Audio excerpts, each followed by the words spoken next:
Ang atong unang pagbasa naghisgot sa gahom nga gihatag sa Ginoo ngadto sa mga nagsunod kaniya. Hastagod ang ilang anino makaayo og masakiton. Lingi ay mong tupad. Inakanang naong nimo makaayo nagmasakiton. Di man ginaanino, naong naman ginanimo. Umingon ang tao, imong tupad mo samot ang sakit na to anang naong nimo eh. Pero tanawa ang mga nagsunod ni Jesus, sila si San Pedro, anino lang, anino. Makaayo nagmasakiton, makaayo sa ilang mga gibati. Pagkagrabiha gidi ay Ginoo kun atong sundon. Muna diri sa atong tubag sa Salmo unsa may giingon? Pasalamati ang Ginoo kay siya maayo, ang iyang gugma walay katapusan. Kung mosunod tas Ginoo mga igsoon, dali kayong mausab ang atong mga bati na kahimtang. Muna ka nang naabitay magpatambag nako, unahon gid nako dayon pagsiguro nagsunod ba siya sa Ginoo o layo sa Ginoo. Kay lisod kay magsigitag tambag og tao nga nagantos unya layo sa Ginoo. Maglisod kita. Bisa kung saan pa na nimog tambag na, lang, inayanaya lang na, ayuha lang na, paningkamot lang. Kung di gid siya suod sa Ginoo, maglisod gid na. Ngilingay mong tupad, nasad. Ang di mo lingi, suod sa yawa. Ingna ko no be, ingna, suod mo ni Lord, ingna, suod mo ni Lord. Sa ato rong mga ako lang gining i-insert kanunay no kay dool na malang eleksyon sa ato rong mga kandidato kanang nanagan pagka senador ngari na gyud sa konsehal sa lungsod kinsa Manila kaha ang suod sa Ginoo kana gyud una natong tan-aon kay kun mo kapili gayta na mga suod sa yawa alaot yung atong nasod. Sa Team Marcos o Team Duterte, kinsa man nila'y murag tanaw na ninyo suod-suod sa Ginoo. Ayaw lagi mo pagtingog kanang walay tingogay kaning ako kamuno bisa kung saog sulti mo tingog yun. Wa man ta dinhi mangumpanya, guide lang ni ba? Ang ako guide lang. Kana pamalandong eh. Aw na day mo itubag. Sige, kana. Ang uban sa bingon, Team Marcos ako pa der. Ang usasad, Team Duterte, imo na. Sige, diha. Basta suod las Ginoo, para nimo suod nis Ginoo. Kana, butari. Nya, kinsa man ning mga suod sa Ginoo. Tanaw na itong kinabuhi sa mga apostoles. Unsa may ilang kinabuhi. Una, di gyud sila hangol o kwarta. Ang ila pangalagad. Nagtuyok-tuyok sila sa kalibutan aron mga lagad, dili aron mangwarta. Kinsa may kusog mga lagad, Team Marcos o Team Duterte. Kana. So, suod sa Ginoo, kusog mo alagad. Ikaduha, musugot lang sila prisohon. Musugot rag prisohon. Kinsa may musugot prisohon, ang Team Marcos o Team Duterte. Kana. Muna'y butari. Kinsa may kusog mo papriso, Team Marcos o Team Duterte, ayaw nagbutari. Bitaw. Mapriso ang tanan. Mabilanggo ta, dili lang sa sala, apil na kinang rihas. Kay hilig man sila mo papriso, ayaw na nagbutari. Kana rasay. Kani manggong mga naglingkod sa atong gobyerno, apil na sa ming naglingkod sa simbahan, mga empleyados katawhan, mga sulugoon sa katawhan, di na to ma-imagine ang empleyado kusog kaayong mo papriso, kusog mo daog-daog sa iyang employer. Ana, masipya ta ana. Sa termino pang naandan karon natong mabati, budol na. Kisa may kusog mo budol, Team Marcos o Team Duterte. Ay lagi mo tubag kanang diha lang ana dapita. Ayan, ato ginayong una-unaon. Nganong magsigi pamantaana. Bisan kaming mga pari, ang atong talahurong minahal nga Santo Papa si Pope Francis gilubong gahapon. Usa gyud sa ni viral sa tibuok kalibutan. Kay pagtanaw sa iyang personal account, ang naaragid niya ni kantidad rag around $100 ang iyang kwarta. Iyang personal nga kwarta ba? Nga kanang matawag na tug iya, mga $100. Lingi ay mong tupad na pilaroy kwarta ni mo diha.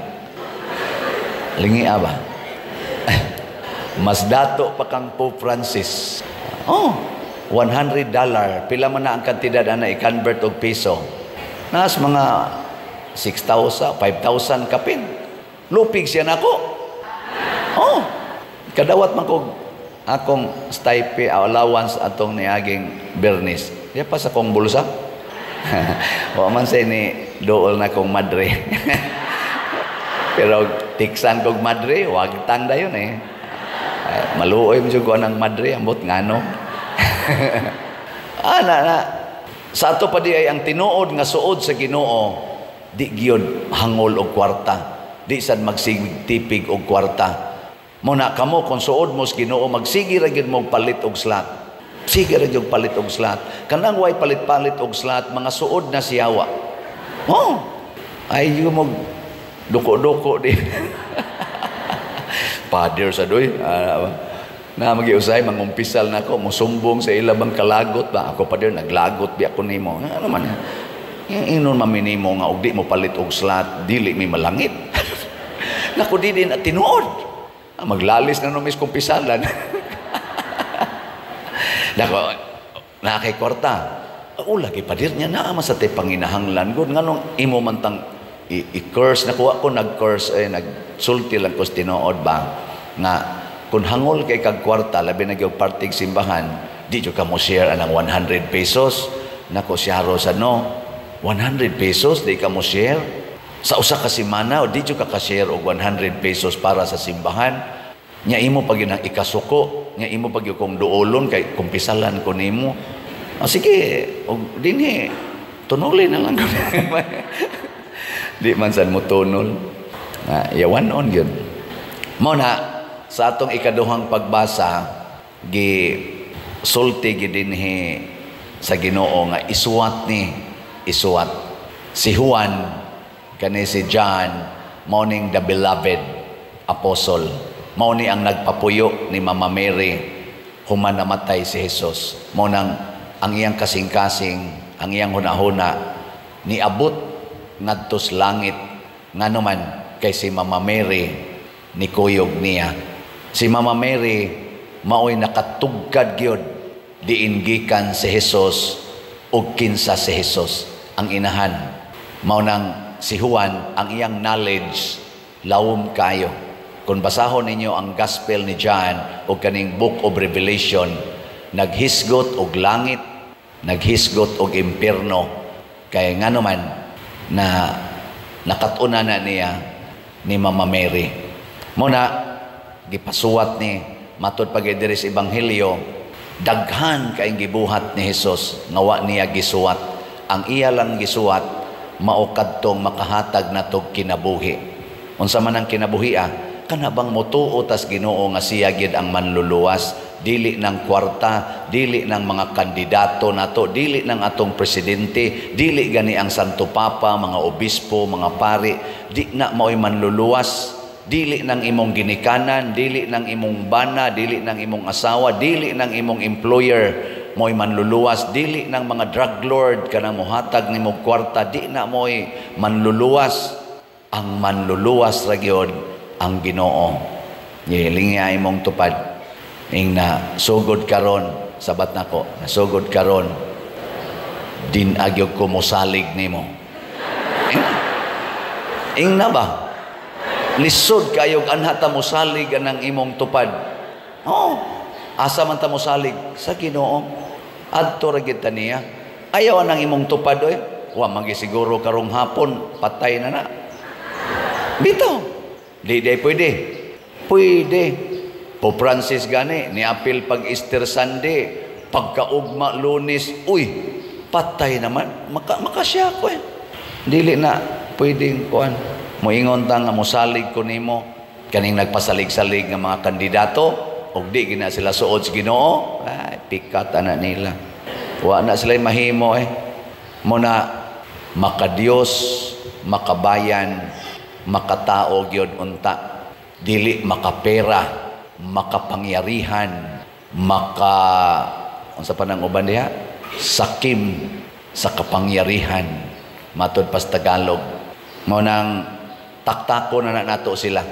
Ilhan man na nato, mga palaaway man na. Mao bitang nalipay sad ko karon nga ang eleksyon nato, ang atong kumilik ni hinay-hinay nag-abli sa suggestion sa mga tao. Sa una manggod, ang kumilik iyang gipailan og kaso kadtong lawyer nga niingon expert sa IT, lawyer pa gyud, CPA pa gyud.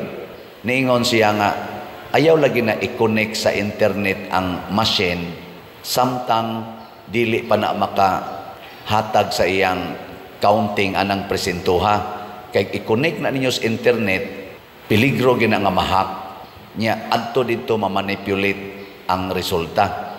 Gikiha, pero karon thanks be to God, congratulations kumilik. Nihatag na sila kamanduan, dili na i-connect ang machine, counting machine sa internet hangtod makaproduce na siya resulta. Praise the Lord. Pakpakan na tong kumilik. Salamat kayo.